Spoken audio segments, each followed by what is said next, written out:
ملګرو سلامونه نه کې هیله د وای فای د مسلې د وجه نه دا ریکارډ کوو نو بیا به کېدی شي مسله حل شي. نن د ستاسو توجه دې ته راوړو چې د ریاست پاکستان تر کومه حده پورې زموږ دښمن شو، یعنی په دې کې د انسانیت او د قانون او د رول اف لا خبرې خو دروغ وي، خو تاسو اندازه وکړئ چې دوی زما په کیس کې څه وکړل. ځکه ځان ډېر هم ځوان ووایم، خو وجود خو مې ځوان دی نه. نو زما یو څو بیمارۍ دي، زما استما ده او دا نیزو برانکیل استما ده، دا د پوزې د ساینس سره تعلق لري او ډسټ او سموک دې ته هم ده. زما ورټایګو مسله ده، زه د شوګر په دې پلو باندې ولاړ یم، هم د خپلو پرزونو د لاسه ټیک یم. نو زما چې کله جنوبي پښتونخوا ته تللي وو د ارمان شهید او بیا د تنظیم په حواله سره، نو په دوران کې زما سالنډي ډېره زیاته خرابه شوه، ډېره مسله مې ډېره خرابه شوه. د ملي اتل امان کاسي او د محترم عنایت کاسي په کور کې د همایو کاسي ایډوکیټ او ضمیر او نور ملګرو په مخامخ په ما باندې څه ډېر بد حال شوی و. زه چې دلته رالم نو دلته ما سرجنانو ته ځان وښودو، نو دوی سی ټي سکین وکړو. د هغې سی ټي سکین مطابق زما د فرنټل د یو ساینس نه علاوه نور ټول ساینسز بلاک دي. نو دوی اول میډیسن راکړل چې په دې باندې به کېدای شي کار وشي. که دا ونه شو نو دا به انډوسکوپیک سرجي غواړي. نو انډوسکوپیک سرجي د 2.5 نه تر 3.5 یا 4 غنټې پورې ټایم اخلي. نو په هغه کې بلډ پریشر کم کی بیا زیات هم کی چې دوی وګوري چې وینه دننه وینه خو نه ځي. نو دا یو ځوان هلک خو دا برداشت کولی شي، زما وجود دا دومره پهلواني نشي برداشت کولی په نشه کې. نو په دوران کې مشورې وکړلې، نو که په شفا انټرنیشنل کې وو، که په اغا خان کې وو، که د ولایت کې وو، که امریکا کې وو، که کینیډا کې وو، د خپل ملګري چې کوم سرجنان وو د دوی سره هم خبرې وکړې، دلته سرجنانو سره مې وکړې.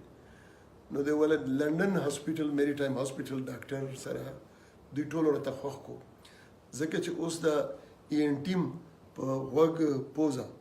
تروټ کې بدل شوی دی، پوزې والا ته راینالوجسټ وایي. نو بیا راینالوجسټ چې وي ورسره انټینسیو کیر وي، نو دا په لندن کې دی. نو د هر انسان ارمان وي بیا چې سرجن هم یې، بیا د مسلې هم وي، نو بیا ته نور هم ته ورته پوهېږي چې انټینسیو کیر څه ته وایي، بلډ پریشر کمول زیاتول څه ته وایي. نو ما هلته اپاینټمنټ واخیستو، په 16 اپریل ما ته اپاینټمنټ میلاو شو. تر هغې پورې ای سی ایل راغی. د ای سی ایل خط کې زما او د ثنا اعجاز لور نوم و. زما چونکې مخکې نه سی ټي سکین شوی و، اپاینټمنټ هم مخکې نه اخیستی شوی و، نو د ای سی ایل د غیر قانوني طب په حواله د هغوی بې دلیله ای سی ایل په حواله سره خو کیس و، خو د میډیکل بنیاد هم و پکې. نو دا د ججانو په نظر کې دغه نورم ټیک و، خو دا د ټول نه زیات و. نو د پېښور های کورټ ډبل ډي بي چې ورته وایي ډبل ججز بینچ وفاق ته ووایي چې یار په ده کیس څه دی؟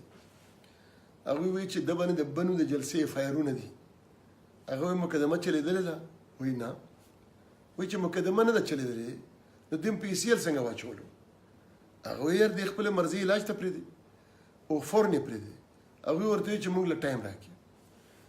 ټایم یې ورله 3 ورځې ورکړو، یعنی په 9 اپریل باندې دا فیصله وشوه، 12 اپریل د جمعې ورځې پورې ټایم ورکړو. په 14 تاریخ باندې موږ مینانشاه جلسې ته روان شولو، په 14 تاریخ باندې واپس راغلو. هغه تګ راتګ زه نورم بیمار کړم، هلته په جلسه کې هم په ما باندې دا اټیک وشو، ما خبرې هم ځکه نه شوې کولی. واپس چې راغلل نو زما سره چې کوم ملګري ناست وو، ثنا لور ناسته وه، فضل خان و، زما ډریور و، زما زوی و. نو دوی ټول ته پته ده چې زما سفر څومره په مشکله و. بیا د دوی په مخ کې هم متوکلی نه شول. سالنډي خو مسله وي، خو چې بلغم یا بلغم ونخلي او ته زور لګوي دا مسله خو وي دا دومره په انسان باندې چکر راشي خو دا بلغم چې وباسي په دې باندې چې کوم احساس انسان ته کېږي چې د بل چا په مخ کې بلغم ویستل یو دومره ان سوشل دی چې زه خو برداشت کولی نه شم رانه کېږي نه په ځان جبر تیر کړم خو ډېره ګرانه وي نو دا درد دا تکلیف خو وو نو بهرحال چې کله راغلو نو زه پوه شوم چې تکلیف مې سیوا شو نو زه د پیر په ورځ باندې د ای سی ایل سره تعلق لرونکي دلته چې کوم پېښور کې د دوی متعلقه ډپارټمنټ دی د هغوی سره ملاو شوم نو زه خو به یو چت نو یو چت به زما سالنډي وکوله نو سالنډي به یې کوله نو هغه به دوی پوهېدل چې دا سړی خو ډېر خراب دی نو بیا به ماته چې بلغم راغله نو دوی وړوکي دفتر دی نو هغوی نه خو به زه وتلم چې وتلم به بهر یو ډسټبین و نو هغه ډسټبین کې هغه نه و چې په خپل زور کې ډکنه کولاو شي سرپوښ یې کولاو شي دا به په ګوته داسې کېښودلو او بلغم مې واچول خو هغه تکلیف خو و خو دا تلو راتلو خلکو به چې کوم په دې بلغم ولیدلم هغه ځان نه به شرمېدم خو نه مې شو شخصه کولی بهرحال د دلته د پېښور سټاف هلته د ای سی ایل سیکشن افسر اسسټنټ ډپټي سیکرټري اډیشنل سیکرټري دوی ډېر زیات تعاون وکړو هغوی وویل چې دا د کوټ فیصله هم ده بلکل موږ لیټ کړې هم ده او دا بیخي انساني مسله ده دا سړي ډېر دا سړی خو ډېر بیمار دی دوی راته وویل چې ته 19 که نو ما 19 کو یعنی سبا دا ټول دستخط وشوې سیکرټري وکړو پرون 1 بجه د دستخط لپاره وفاقي وزیر شهریار افریدي ته پیښ شو اول خو زما دا سوال و چې وزیر ته د ولې ځي خو سیکرټري پورې ځي وایي نه ای سی ایل هغه ته ځي و ټیک شو نو پرون 1 بجې د دستخط لپاره هغه ته پروت دی نن یې ټوله ورځ تېره کړه نن یې مونه کړو هغه چې کوم فلایټ سبا زما و هغه مې کینسل کړو دغه فلایټ د قطر ایرویز و د قطر ایرویز تاسو تپوس وکړي د 3 اپریل پورې بل یو سیټ هم بوکینګ نشته یو دا زما چې خرید شوی دی سبا دا به وشي نو ما بیا د بل ورځ دپاره ټرکش ایرلاین وکړو په دې دوران کې تاوان څومره وشو هغه تاوان پرېږده اوس کیسه دا ده چې دا دستخط کوي نه شهریار افریدي وفاقي وزیر داخله دا نه دستخط کوي دا سړی ما ښه پېژني د ده سره زما د ټلیفون نمبر هم شته دی خدای نه دستخط کوي دا ځکه نه دستخط کوي چې یو خو دې چې کوم نیچر والا سړی دی دا پښتون کمپرس ذهن پښتون وطن دوست ذهن دا دې نه قبولوي دا هغه پښتون دی چې کوم په ټي وي ټاک شو کې اول اسلامي خبرو کې آیت وایي په اخر کې د پاکستان خبرو کې په منځ کې به د پښتو هېڅ خبره نه وي دغه څه وجه ده دغه نفسیات دا دي چې زه پښتون نه یم زه پاکستاني یم زمونږ بل شانته دي چې خدای څنګه پیدا کړي وو اول هغه یو بهرحال دا یوازې ارباب شهریار افریدي نه دی شهریار افریدي نه دی د دې شاته نامعلوم هم دي هغه موږ ته ښه معلوم دي نو دوی ما علاج ته نه پرېښودل غواړي ما د خپلې مرضي علاج ته نشي پرېښودل غواړي دا خو ممکنه شي ممکنه ده چې هغه راته علاج ووایي لندن کې زما سره پیسې نه وي د هغې واپس به راشم دوی ته خو به څه تکلیف نه کوي دا هم کېدای شي چې هغوی یعنی ووایي چې دا په دوایي باندې کېږي نو د عدالت فیصله ده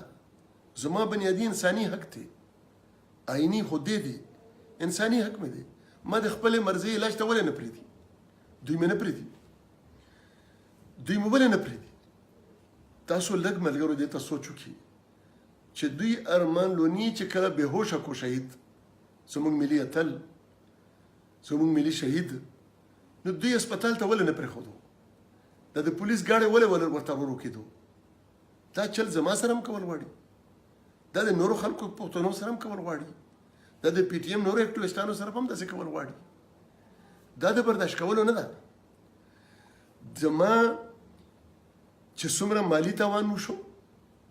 چې څومره ټارچر یې وکړو چې څومره د دې عدالت د حکم خلاف ورزي وکړه دا خو ځان له دي دا خو ځان له دي د جرمونه دا خو به ورسره بیړو انشاءالله خو که چېرته زه مجبور شوم چې په پاکستان کې اپریشن وکم او دلته خدای مکه وفات شم، نو زما مقدمه د شهریار افریدي خلاف ده.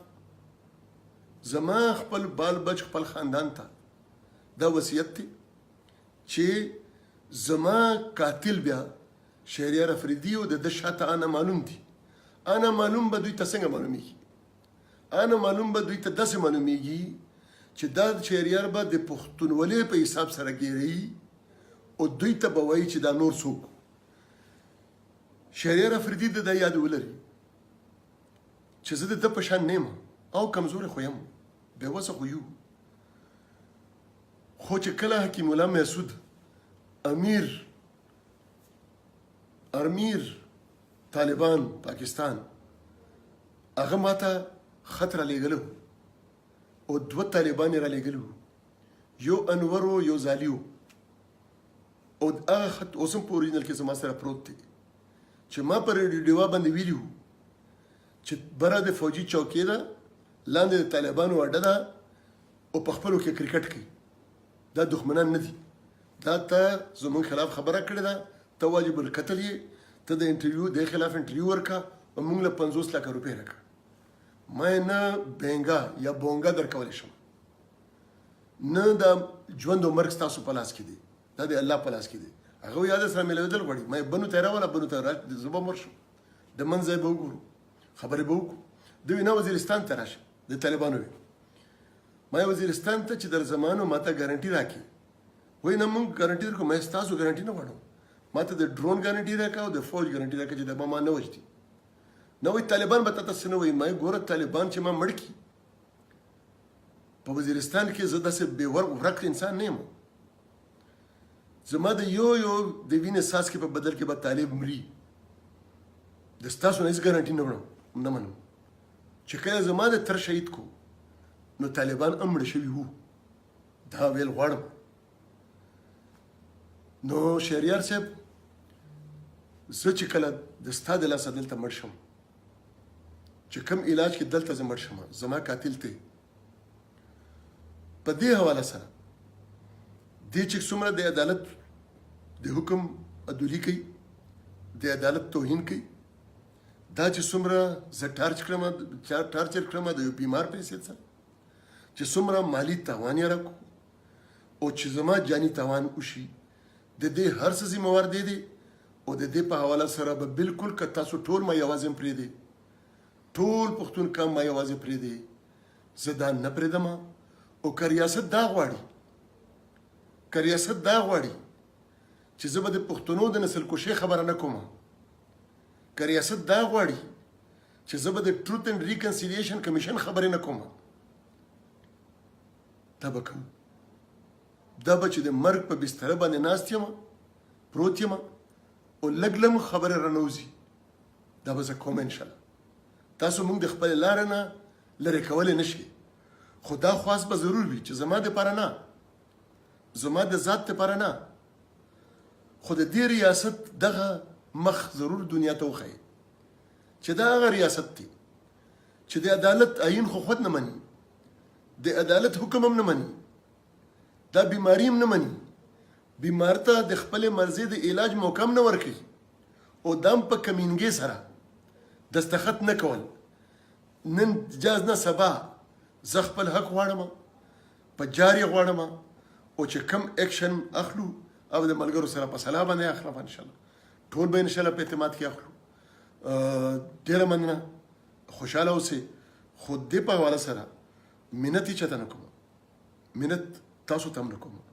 منت ریاست ته هم نه کوم چې کم انسان د خپل ځان تحفظ نشي کولی، نو ابه د پښتون قوم تحفظ څنګه وکړي. ډېره مننه، خوشحاله اوسئ.